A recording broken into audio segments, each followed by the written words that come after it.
are going to demo how to use the Wonder Curve ruler, which is really groovy because you can make curves very, very easily. I literally made this, I started working on this about 3 o'clock, okay? So we're going to demo how to do this really groovy ruler with some tips and tricks like we normally do for a Monday video.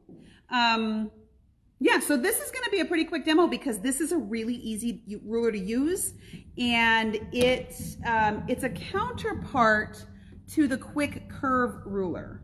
We've talked about the quick curve ruler before. It's made by the same company.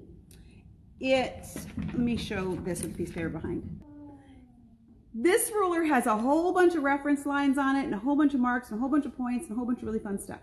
There's also a whole bunch of really cute patterns that work with the quick curve ruler. This same people from So Kind of Wonderful last year, well, not last year because last year didn't count.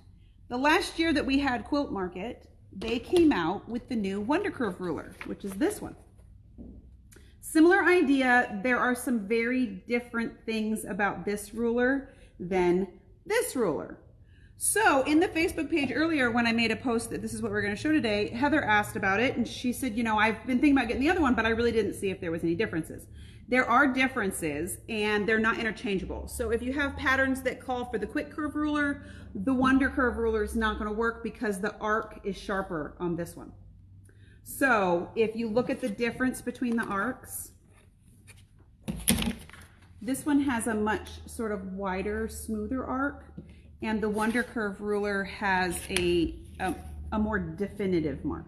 So it's not quite, you know, it's not quite like a 90-degree angle or a 90-degree cut, but if you're gonna make a drunkard's path or that kind of thing, this is really nice. What this ruler is really, really good for is making these orange peel designs. So you're going to see how easy it is to make these orange peel shapes. And then I have a handful, they have a handful of patterns that go with the Wonder Curve ruler.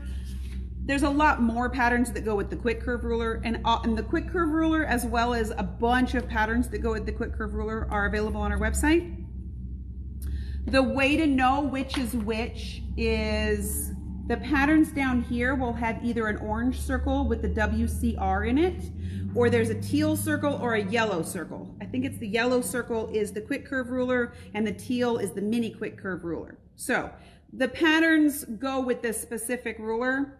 Luckily the rulers are not crazy expensive considering how engineered they are. Okay, so we're going to show a few patterns after we're done, but what we're really going to show is how to do this. So this is a cute little butterfly block. This is just the block that came with the ruler that I'm going to show how to make this element of this block. And again, this pattern comes with the ruler. These are the elements of the block. Now, if I was going to actually do this for real and I was going to use an ombre fabric, I love ombre fabrics, I would have laid this out so that, you know, they changed down or across or whatever. But look how cute this is. You could really easily take and put this in your embroidery machine, put little antennas on it, or even hand stitch little antennas on it, or you could quilt in these really cute orange peel shapes. But you can do so much stuff with these cute little orange peels. And yes, you're going to sew curves with this, but it'll be okay. I promise. No alcohol necessary. So what we are going to do is take this ruler, and let me put that piece of paper under it again so I can explain how the ruler works. The beautiful thing about their patterns there's a couple beautiful things about their patterns. One, when they tell you to use the blue line, here's your blue line, here's your orange line, here's your black line, here's your blue dotted line.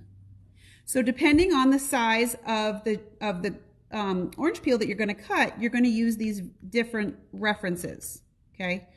If you're cutting on the solid blue line, there's also blue dots out here that go with it. If you're cutting on the orange lines, here's your orange dots. And if you're cutting on the black lines, here's your black dots. The other thing that's really handy is this 1/4 inch marking around here. So this larger dotted 1/4 inch seam allowance mark out here, all three of these things are going to come into play with each orange peel that you're going to cut. You're also going to use the regular ruler markings that are on here. I know it looks a little bit like a foreign language, but I'm going to show you what each marking does and why it is relevant. All right, so here we go. First, what I'm gonna do is I took the opposite pieces of what's in my sample, and we're gonna make 2 more of these orange peels. So my pattern calls for this size square. It also called for this size square, then cut diagonally, which I have already done. So this was just a square that was cut on the diagonal. So we start out with 2 different size squares. The first thing we're gonna do is we're gonna take our orange peel option, and we're going to use our ruler to trim this. So since this pattern uses the solid blue line, we're gonna line our square up with the solid blue line. See that there? This is my solid blue line. You're gonna want a 28mm cutter. Your 45 cutter is not gonna work in here because the curve is too tight and you won't get around there. All you'll do is jack up your ruler and your cutter. So a 28mm or smaller, you could also use an 18mm cutter. I just happen to like this size. You're gonna cut your curve right inside that arc. Now, you'll notice I'm holding my cutter straight up and down. Most of us hold our cutter kind of at about a 45-degree angle. For this application, you're gonna want to run it straight up and down so you get a nice cut, all right? So we're gonna throw that piece away. Hang on, I think I slid that. Nope, we're good. We're gonna just chuck that. Okay, now I've got my pie piece. Next, I need to make my crust piece. I can never remember which is concave and which is convex, so we're gonna call it pie and we're gonna call it crust. My pattern tells me where to line up to cut to make this into a shape that we can use. So we're gonna line up what the pattern tells us to cut, and we're gonna cut these ends off. This gives us a reference point for the next part that we're gonna cut. The next part that we're gonna cut is to make the curve that goes on the inside of this. So we're gonna take our square and we're gonna flip it around the other way.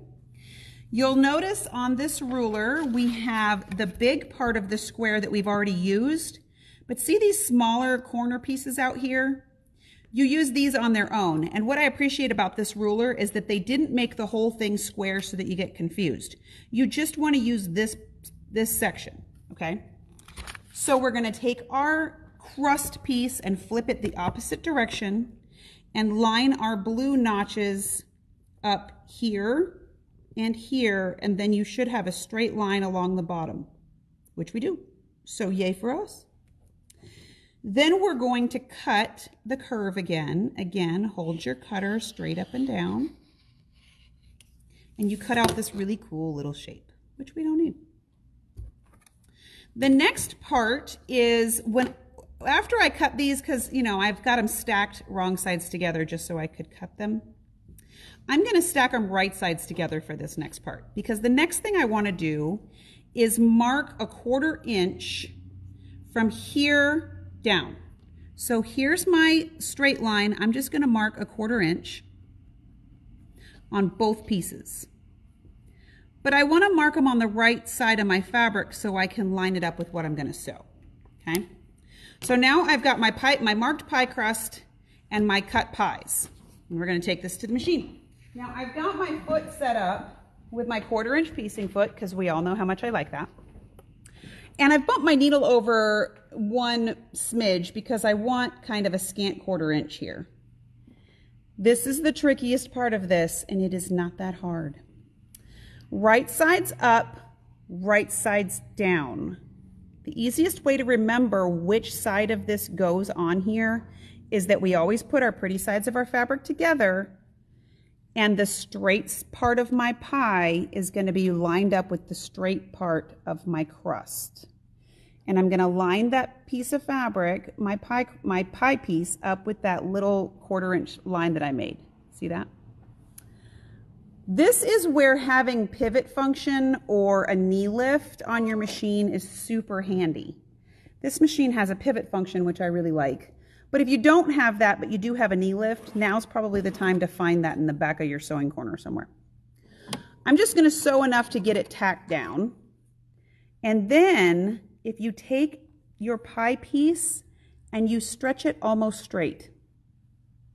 Okay, so since this is cut on the bias, look at how straight that is. So we have this side is curved, but this side is straight.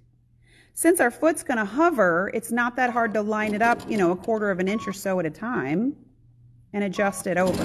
Now, when you get to this space where it starts to be the outside or the smoother part of the curve, you can just kind of slowly sew. This is not the time to go fast until you really know how to finagle these. I just kind of, you know, slowly stitch them here. Now again, that pivot feature really lets me kind of zhuzh my fabric as I'm going along. If you don't have that, your knee lift will do the same thing.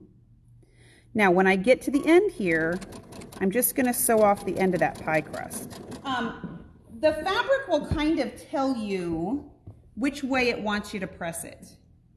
So if you lay this out on the ironing board and you kind of tug at it a little bit, it's really kind of obvious that it wants to lay this way.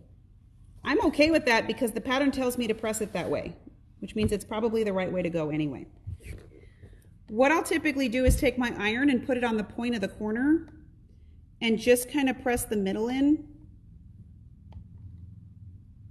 until I get the whole thing flat.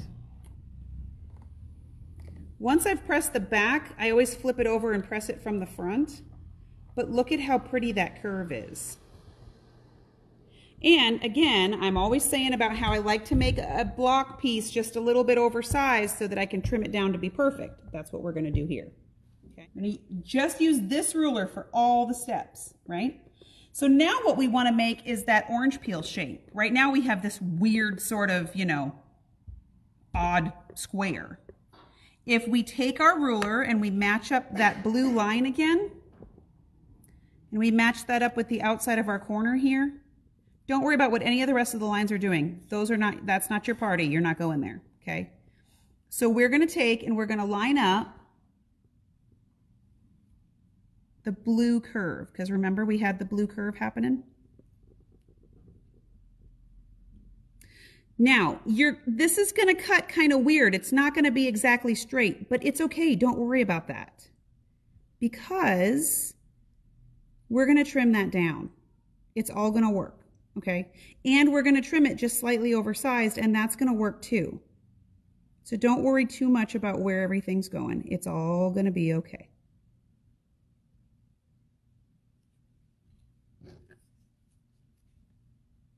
All right, we're going to trim away the rest of this orange peel. And if you feel like it didn't cut, go back and hit it again because you don't want to, you know, have pieces that aren't cutting through. We're going to get rid of that, okay? So now we have sort of the same shape we started with before. We've got this, you know, pie piece, but now our pie has 2 colors to it. We have that second pie crust that we already cut. We're going to take and line up the same thing. The straight part of my pie is going to line up with the straight part of my crust. Set it back down in the foot again. Take a few stitches. Straighten your pie crust. And I just sew about a ½ an inch at a time until I get to where I feel like it's really lining up. And then it just gets easier because the curve gets a little less sharp. So they all just go together. This is not a race. You can do this a little at a time.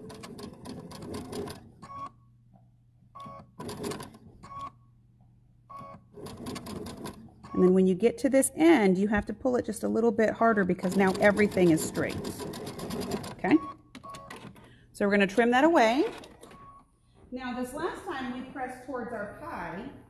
This time, when you lay this out, again, it's pretty obvious that it wants to get pressed that way.